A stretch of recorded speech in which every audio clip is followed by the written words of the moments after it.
सोमवार की शाम और इंडियन मार्केट वापस गिर रहा है, लेकिन क्यों गिर रहा है? पूरा मार्केट क्यों वीक है? जबकि वर्ल्ड ओवर सभी मार्केट, अगर हम लोग यूएस से बात करें, चाइना की बात करें, यूरोप की बात करें, सब ने अच्छा परफॉर्म किया पिछले 1 महीने में।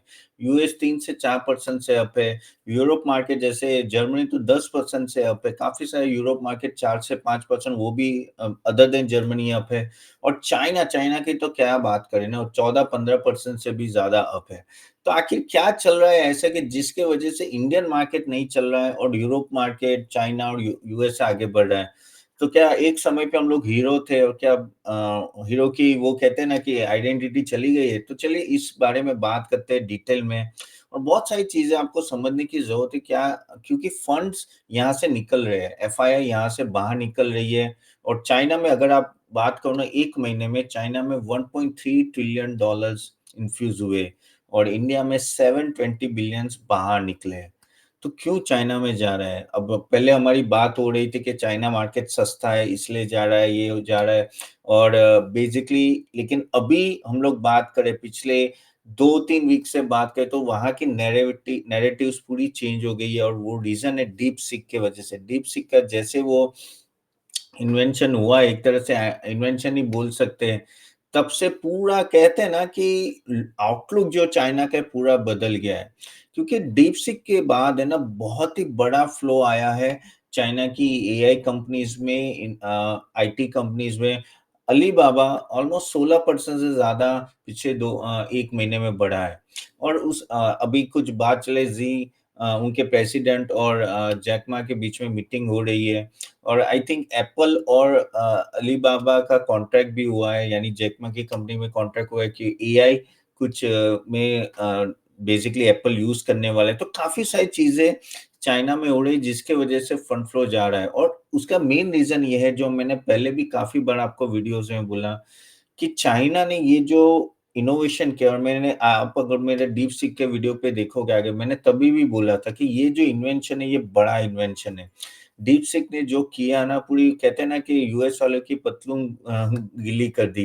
क्योंकि वहां के जो बड़े बड़े हैं, एनवीडिया, माइक्रोसॉफ्ट, एप्पल हो या टेस्ला हो, they are boosting their AI across the world, no, यानी बेसिकली प्राउड फील करते हैं कि भाई हमने जो इन्वेंशन किया कोई नहीं कर पा रहा है।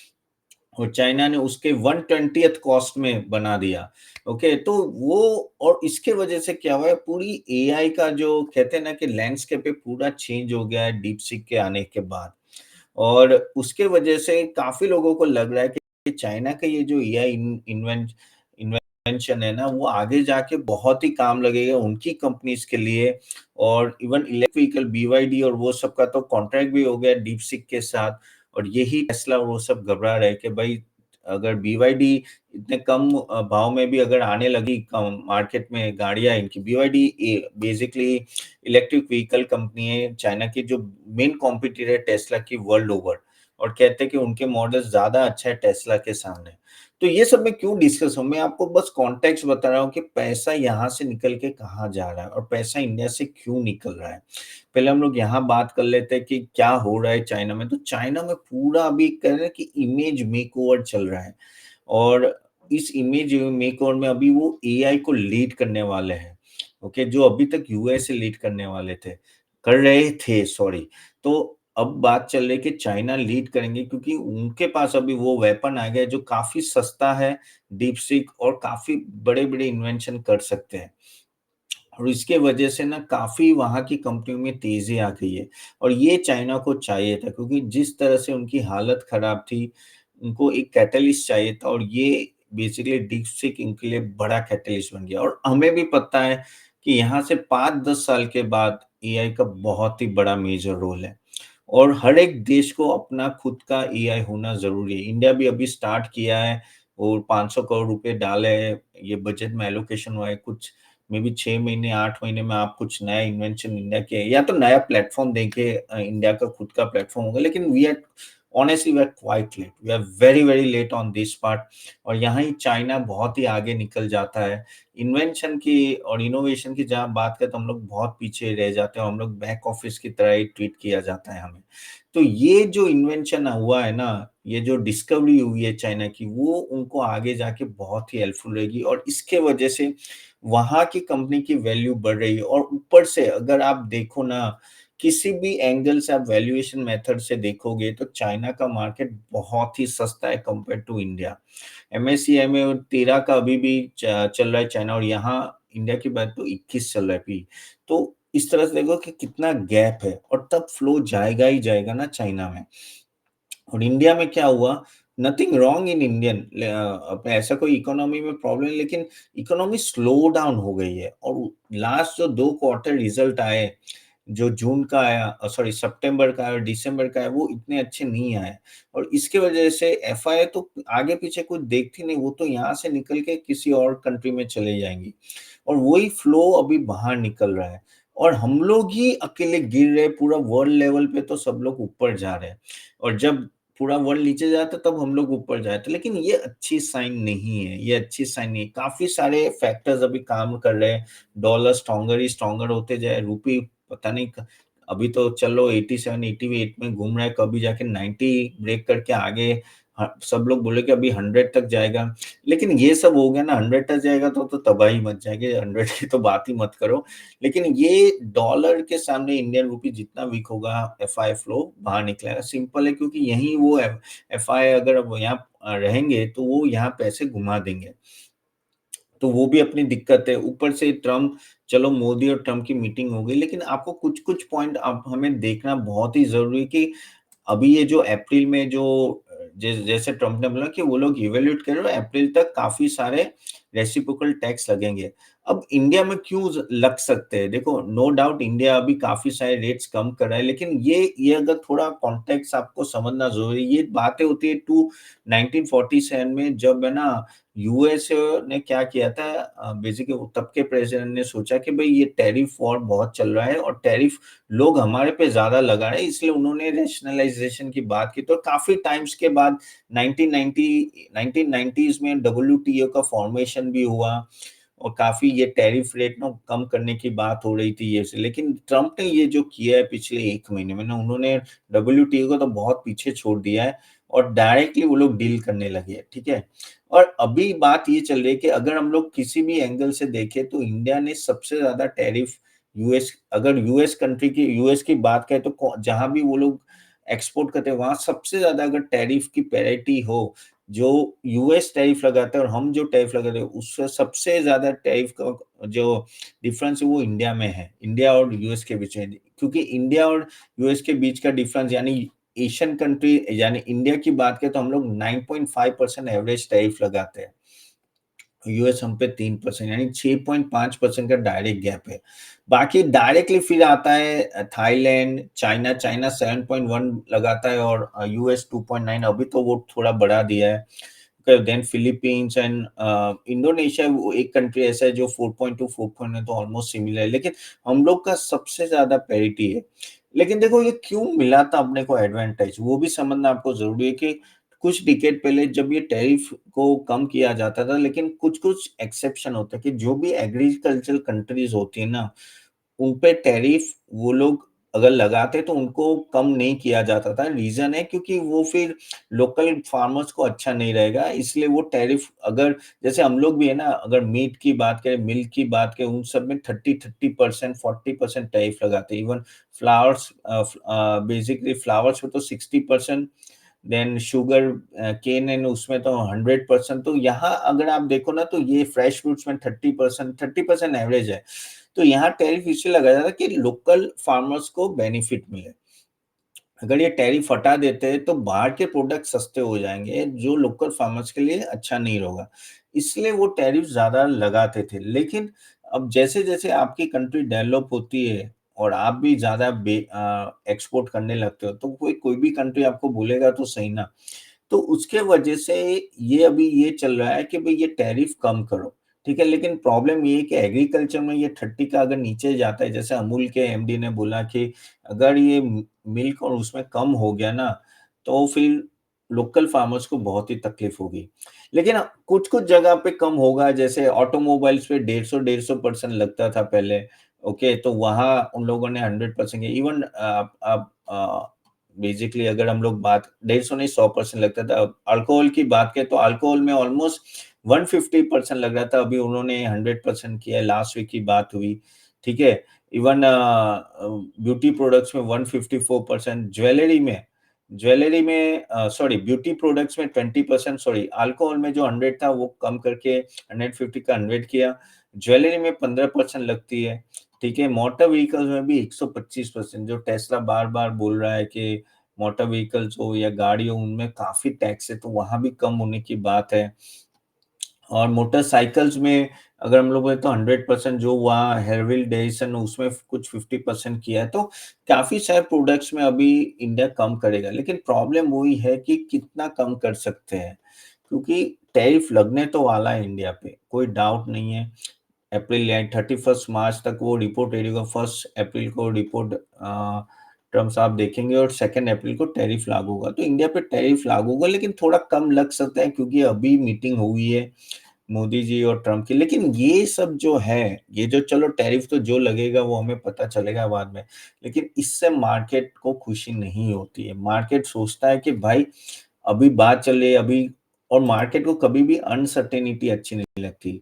मार्केट को लगता है भाई जो है वो प्लेन होना चाहिए। अभी ये अनसर्टेनिटी अपने को 2 अप्रैल को वापस पड़ेगी और उसमें जहाँ-जहाँ प्रोडक्ट्स को टैरिफ हटाया जाएगा, उन सब प्रोडक्ट्स में कॉम्पिटिशन, जैसे अगर आप ऑटोमोबाइल्स में अगर हम लोग कह देते हैं कि भई 35, 40 या 50% टेस्ला को ले गए और वो टेस्ला आने लगी इंडिया, तो ऑफ कोर्स थोड़ा प्रॉब्लम होगा। तो टैरिफ के मामले में you have to understand that कहाँ कॉम्पिटिशन बढ़ेगी और उन सब कंपनियों को प्रॉब्लम होगी। सो टैरिफ अगर कम होता है तो वो भी प्रॉब्लम है। लेकिन आप समझो ये सब चीज़ें करनी इसलिए पड़ती है कि तो ही आप यूएस और इंडिया के ट्रेड को बचा सकते हो, नहीं तो प्रॉब्लम हो जाएगा। और ट्रम्प तो आपको पता है एक तरह का डिक्टेटर ही है। तो इन सब सिचुएशन प्रॉब्लम, ऊपर से अपनी क्वार्टरली रिजल्ट अच्छे नहीं आ रहे। ओवरऑल अगर हम रिजल्ट की भी बात करें ना, काफ़ी हद तक बहुत ही डाउन रहा कंपैरेटिवली, और ये लास्ट क्वार्टर भी अच्छा नहीं था। सो यहाँ भी तकलीफ है, तो इसके वजह से इंडियन मार्केट ऊपर ही नहीं आ रहा है। ऊपर से जो एफआई फ्लो हो रहा है वो प्रॉब्लम है। अब क्या हुआ है, अभी रिटेल इन्वेस्टर की कमर टूट गई है, अभी उनके पास पैसे नहीं है। और अभी मार्जिन सेलिंग प्रेशर और वो सब की वजह से भी ना काफ़ी हद तक सेलिंग प्रेशर आ रहा है। तो ये सब चीज़ें एक कॉम्बिनेशन हो गई है और कोई भी लेवल पे कॉन्फिडेंस नहीं आ रहा है कि यहाँ से मार्केट ऊपर जाएगा। ऊपर से चलो आरबीआई रेट कट आगे जाके करता है, नहीं करता है, लेकिन क्वार्टरली रिज़ल्ट जब तक अच्छा नहीं आएगा तब तक प्रॉब्लम, क्योंकि last last to last week जो अच्छे इवेंट होने वाले थे वो सब हो गए। ओके, बजट आ गया, दिल्ली इलेक्शन बीजेपी जीत गया, फिर आरबीआई का रेट कट हो गया, ये सब अच्छे-अच्छे पॉइंट्स आ गए, लेकिन तो भी मार्केट थम नहीं रहा है। और आरबीआई यहाँ पैसे पे पैसे डाल रहे हैं, डॉलर को बचाना, रूपी को बचाने के लिए। अब पता नहीं कहाँ तक बचा पाएँगे। सो मल्टीपल फैक्टर के वजह से Indian market is in a problem, और यही होता है अगर आपके वहाँ एफआई का डोमिनेंस होता है, और जब आप थोड़े वीक होने लगते हैं ना, तब एफआई का पैसा ऐसे निकल जाता है। लेकिन सबसे बड़ी और अच्छी बात है कि डीआई सामने बाय करते जा रहा है, बहुत ही टफ कॉम्पिटिशन दे रहा है एफआई को। लेकिन प्राइस करेक्शन कमर तोड़ हो जाती है। आप देख सकते हो कि निफ्टी 13% से गिरा है, लेकिन स्मॉल कैप इंडेक्स 22% से, मिड कैप 18% से, और स्मॉल कैप इंडेक्स तो 22% आपको इंडेक्स लेवल पे लग रहा है। अगर आप सही में छोटे-छोटे स्टॉक देखोगे ना तो 60%, 50% इस तरह से गिर गया है। और यही तकलीफ हो जाती है रिटेल इन्वेस्टर की। सो एज़ ए इन्वेस्टर आप सोचो को अपनी परेशानियाँ इतनी खत्म नहीं हुई, परेशानियाँ अभी भी हैं, और हमें देखना पड़ेगा कि इस परेशानियों से कैसे निकलेंगे। और वो निकलने का एक ही रास्ता है कि क्वार्टरली रिजल्ट सही आए, of course interest rate cut हो और इकोनॉमी ऊपर जाने लगे, क्योंकि इकोनॉमी ऊपर जाएगी तभी ये एफआई फ्लो थमेगा। अगर आप वीक रहोगे, कोई एफआई आपका सगा नहीं है, वो तुरंत ही निकल जाएगा। और बेसिकली बाकी वर्ल्ड मार्केट जो है ना वो बहुत सस्ते मिल रहे हैं। हमारा वैल्यूएशन अभी भी थोड़ा हाई है वर्ल्ड मार्केट पर्सपेक्टिव से, और इसलिए सेलिंग प्रेशर आ ही रहता है ना। देखो एफआई के लिए हम एक एक एक स्टॉक है एक तरह का, ठीक है? उनके पास 50 स्टॉक है, उसमें से इंडिया एक स्टॉक है। वो निकल जाएगा। तो ये चीज़ थोड़ी मेरे लिए परेशानी है। तो यहाँ से मुझे भी ऐसा लग रहा है ना कि it will take some time to recover, शायद 2 महीने, 1 महीने या 3 महीने, वो तो हमें पता नहीं, थोड़ा क्वार्टरली रिज़ल्ट अच्छा होने लगे तब जाके आप होगा। हाँ, लेकिन लार्ज कैप में आप कह सकते हो ना कि क्वालिटी इमर्ज हो रही, काफ़ी लार्ज कैप जो बहुत गिर गए वो अच्छे लेवल पे मिल रहे हैं। स्मॉल कैप, माइक्रो कैप का अभी भी पता नहीं है कितना नीचे गिरेंगे। क्योंकि जिनका वैल्यूएशन बहुत ही स्ट्रेच हो गया तो वो तो दिन-रात गिर रहा है।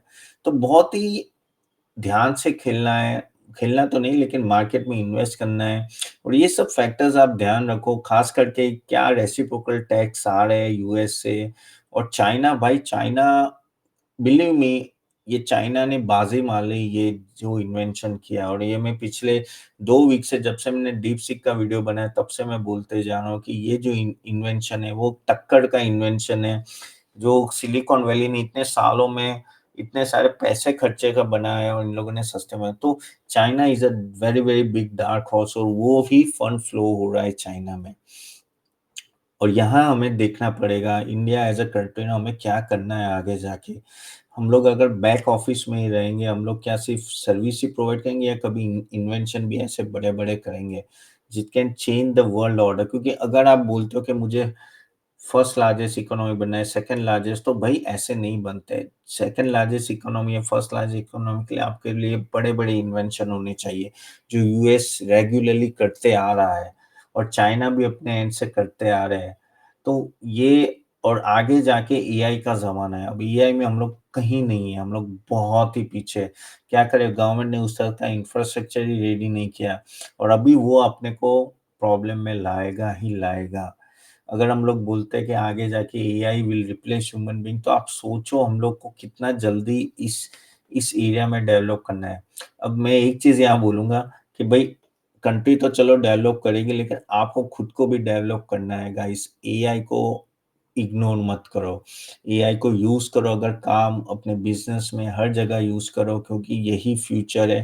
अगर नहीं करोगे तो हम पीछे रह जाएँगे। खास करके अगर आप जॉब करते हो या बिज़नेस पर्सन हो तो प्लीज़ यूज़ है, क्योंकि जो बंदा एआई यूज़ करेगा अच्छी तरह से वही यानी एफिशिएंसी बहुत ही बढ़ जाती है, बहुत ही बढ़ जाती है। देखो मैं सिंपल एग्ज़ाम्पल बोलता हूँ। मेरी रिसर्च टीम की जो अभी साइज़ है, अगर एआई नहीं होता ना तो मुझे और 2-3 बंदे रखने पड़ते। क्यों? क्योंकि एआई काफ़ी हद तक काम ईज़ी कर देता है। मेरे खुद के रिसर्च के लिए भी मेरे लिए बहुत ही ईज़ी कर देता है। और मैं प्रैक्टिकल एक्सपीरियंस से बोल रहा हूँ guys, you can not match with AI. अब कौन सा यूज़ करना है? अब चलो बात छेड़ी है तो चैट जीपीटी यूज़ करो, परप्लेक्सिटी अच्छा है, डीपसीक भी अच्छा है। ये 3 इनफ है आपके लिए अगर आप नॉर्मल यूज़ करते हो। तो और अगर आपको बेसिकली सब पीडीएफ कंपेयर करने हैं, वो सब करना है, तो नोटबुक एलएमबी एक तरह से अच्छा है। कुछ आपको वीडियो को एआई में वीडियो को ऑडियो में कन्वर्ट करना है या यूट्यूब से डायरेक्ट ऑडियो में करना है, तो आप टर्बोस्क्राइब करके वो भी एक अच्छा है। जस्ट मैंने नाम दे दिया, आपको अगर यूज़ करना है तो आप यूज़ कर सकते हो। तो चलिए यहाँ तक रखते हैं, अभी मैं थोड़े क्वेश्चंस ले लेता हूँ। आपके बाय द वे कोई भी क्वेश्चन है, प्लीज़ कमेंट बॉक्स में ज़रूर डालें। होप ये वीडियो अच्छा लगा तो do like and share it to everyone. और मैंने कमेंट बॉक्स में एक लिंक दिया है, जिससे अगर आप चाहते हो कि हमारे डेली ब्लॉग्स आप पे आए, तो प्लीज़ वो क्लिक करके आप ज़रूर अपनी इन्फॉर्मेशन दीजिएगा, मेनली ईमेल आईडी। चलिए अभी मैं क्वेश्चंस की बात करते हैं तो अ राजू देसाई का क्वेश्चन है, ये कॉन्स्टेंटली स्टीप फॉल क्यों हो रहा है, वो बात अब जो राजू देसाई, जो मैंने अभी बात की ना कि यार जिस तरह से चाइना भाग रहा है, जिस तरह से रेसिप्रोकल टैक्स आने वाला है, जिस तरह से अपना क्वार्टरली रिजल्ट सही नहीं आ रहा है, वैल्यूएशन थोड़ा स्टीप है। अब बोलोगे किस तरह से आप बोले वैल्यूएशन ज्यादा है? अगर आप लोग देखो, आप अब अगर आपका वैल्यूएशन देखो, आप महँगे हो कंपेयर टू अदर कंट्रीज़ के सामने, इसलिए आपका वैल्यूएशन थोड़ा हाई है। आप बोलोगे नहीं मेरा वैल्यूएशन तो कम हो गया, लेकिन तो भी आप बाकी सब कंपनी जिस लेवल पे ट्रेड है वहाँ से आए हो। तो इसकी वजह से राजू देसाई 590 थोड़ा टाइम लगेगा ऊपर आने में। शिवा 19899, टैरिफ तो लगेगा, सही बोल रहे हो यार टैरिफ तो लगेगा। वो बोल रहे हैं कि ट्रम्प टैरिफ लगाए, वो लगेगा ही लगेगा अप्रैल तक। अपने को पता चलेगा। और नेगोशिएशन यहाँ से देखो कि किस तरह से इंडियन गवर्नमेंट यूएस के साथ नेगोशिएशन करती है। आगे हमें because we are an agricultural country और डेवलपिंग कंट्री, तो उसका बेनिफिट मिला था, अभी वो बेनिफिट चला गया है। अब यहाँ से आपका नेगोशिएशन स्किल वो सब आएगा। गुड थिंग इज के मोदी काफी अच्छे नेगोशिएशन में, तो भी देखना पड़ेगा क्योंकि कुछ ना कुछ तो रिप्लिकेशन आएगा, कुछ कुछ सेक्टर में प्रॉब्लम आएगी, खास करके अगर अगर टेक्सटाइल और उस सब में भी अगर टैरिफ कम हो गया तो टेक्सटाइल को तो बहुत बड़ा प्रॉब्लम है। ऑटोमोबाइल से थोड़ा प्रॉब्लम आएगा, लेकिन हाँ होगा तो सही। सारा रुलस्कर 609 ने पूछा HUL दीपक नाइट्रेट का एनालिसिस करे प्लीज। HUL सारा में ना सहा सॉरी, आई से नो ओनली। अगेन गाइज, ये जो भी मैं बोल रहा हूँ think consider as a information only, कोई रिकमेंडेशन नहीं, आप खुद जाके एनालिसिस कर सकते हो। लेकिन HUL का ऑनेस्टली नो यार, उस तरह का ग्रोथ ही नहीं दिख रहा है। 2-3% का सेल्स ग्रोथ होता है, तो उससे क्या फायदा है, इससे कोई फर्क नहीं पड़ता है। तो I think no one has to think in that way कि इन सब स्टॉक्स का अनलेस टॉप लाइन पे ग्रोथ नहीं आएगी और बॉटम लाइन तो कैसे बढ़ेंगे। तो अभी भी इन सब स्टॉक बहुत ही पेनिट्रेटेड हो गए, तो मुझे तो कम ही लग रहा है यहाँ से। दीपक नाइट्रेट ऑल्सो, क्योंकि अभी केमिकल स्टॉक्स काफी डाउन है, तो आप उसको रख सकते हो, धीरे धीरे बढ़ सके। लेकिन actually I am not too much convince about it. Okay, Ajit Sahu बोल रहे कि यस, अच्छा, हाँ, अजीत साहब बोले कि इंडियन स्मार्ट, अच्छा मैंने एक पोस्ट डाला था इंडियन स्मार्ट डिप्लोमेसी पे। देखो वो अजीत मैं इस तरह से बोल रहा था कि हम लोग सोच रहे थे कि ये जो टैरिफ ट्रम्प लगाने वाले थे वो तुरंत ही लगा देंगे, लेकिन ये जो मोदी जी की मीटिंग हुई उसके वजह से थोड़ा डिले हो गया, तो उस तरह से मैं अच्छा बोल रहा था। मैं ऐसा बोल ही नहीं रहा हूँ कि ट्रम्प टैरिफ नहीं लगाएंगे इंडिया पे टैरिफ लगाएंगे ही लगाएंगे, लेकिन वो जो डिसीजन था वो थोड़ा पोस्टपोन हो गया, उस एंगल से Ajit I am talking about. So hope you got my point. I am not denying that no कि लगे, और जब टैरिफ लगेगा तो अपने लिए प्रॉब्लम तो है ही, उसमें कोई डाउट नहीं है। देन राजू साहब, Trump is not fool, he will be blinded by my diplomacy, there is always some, yes yes, कोई डाउट नहीं है। और ये इंटेल ट्रम्प है ना, ट्रम्प ने वो गट्स है, उसको पड़ी नहीं है किसी की, वो अपने दिल की सोचता है, उसको जो लगता है वो करता है। और वो ये होता है ना, जब आप एसेसिनेशन से हम बच के आते हो, मौत को इतने पास से देख के आते हो, फिर आप लग रहा है खली वली। मेरा मोटो है यूएस का नंबर 1 बनना, उसके लिए मेरे को जो करना है करूंगा, मुझे किसकी सुननी नहीं है। अब मैं प्रेसिडेंट हूँ और उसके पास 4 साल है। वो कहते हैं ना, वो बेसिकली शाहरुख खान का डायलॉग था ना चक दे इंडिया में लास्ट के, 72 मिनट है तुम्हारे पास। ओके, तो वैसा ही है, 4 साल है, तो वो 4 साल में उसको जो करना है वो करके रहेगा, उसमें कोई डाउट नहीं है। मिस्टर राघा रेड्डी बोल रहे हैं कि सर सॉरी, 18 लाख का लॉस हो गया 2 महीने में, never invest in stock market. अब राघव जी मुझे पता नहीं आपने किस तरह से लॉस किया, क्या आपने FNO खेला था और वो सब, लेकिन हाँ लॉस बढ़ा है। और देखो यार, लॉन्ग टर्म इसलिए क्या जाता है, और मैं भी लॉन्ग टर्म, हम लोग जब रिकमेंडेशन दे लॉन्ग टर्म में क्यों देते हैं, द रीजन इज ये सब साइकिल्स आएगी, और इस साइकिल्स में कितना भी अच्छा स्टॉक हो वो 20-30% गिरेगा ही गिरेगा, मार्केट गिरेगा तो सब गिरेगा।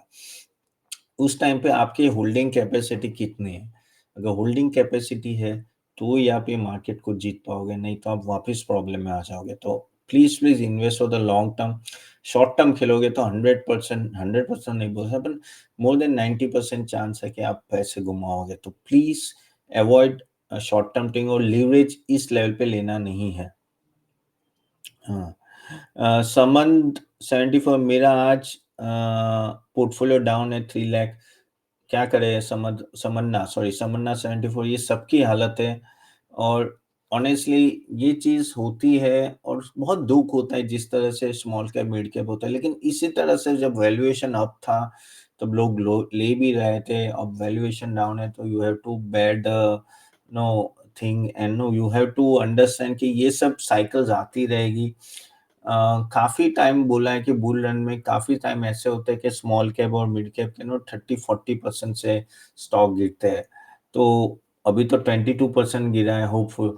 तो लेट्स सी यहाँ से कहाँ जाते हैं, but yes very very painful. और मैंने जैसे बोला ना, यहाँ दिखता है निफ्टी 13% 15% ना, लेकिन रियली में लोगों के पोर्टफोलियो 30-40% से गिरे हुए हैं। ओके। टीबी बैनर्जी बोल रहे 18 के डीप स्टेट कॉन्स्पिरेंसी। अब वो पता नहीं क्या है कॉन्स्पिरेंसी, लेकिन ये कोर्स मार्केट गिर रहा है और खास करके मिड कैप और स्मॉल कैप गिर रहा है, लेकिन काफी हद तक कॉन्स्पिरेंसी से ज्यादा अपना वैल्यूएशन हाई था और कुछ ज्यादा ही भाग गए थे कंपेयर टू वर्ल्ड लेवल। अब वो करेक्ट हो रहा है। अब देखो ये बोलना इजी है, तब क्यों नहीं बोले आप बोलोगे, लेकिन तभी भी वैल्यूएशन हाई था, लोगों को पता है। लेकिन जब गाड़ी दौड़ती है ना तो सब एंजॉय करते हैं, जब गाड़ी रुकती है तब चिल्लम चिल्ली होती है। तो यही बात है। Uh, Jack Jack Jyoti 414, I am a long term investor, panic selling तो नहीं करूंगा मैं। 100% जैक, ये this is the way to go. And I think panic selling का कोई मतलब भी नहीं है, क्योंकि at the end of the day सब कुछ आपके हाथ में नहीं है। And when you come in this market, आपको ये बेयर करना है कि भाई कभी धूप कभी छाँव, ये रहने ही वाला है। अब बोलोगे हमेशा मेरा अप जाएगा, वो पॉसिबल नहीं। तो of course you have to be patient here and no you have to understand the market volatility is going to remain. Then Shijit Kumar बोले Interglobe Asian sales are recorded but dollar appreciation at the bottom.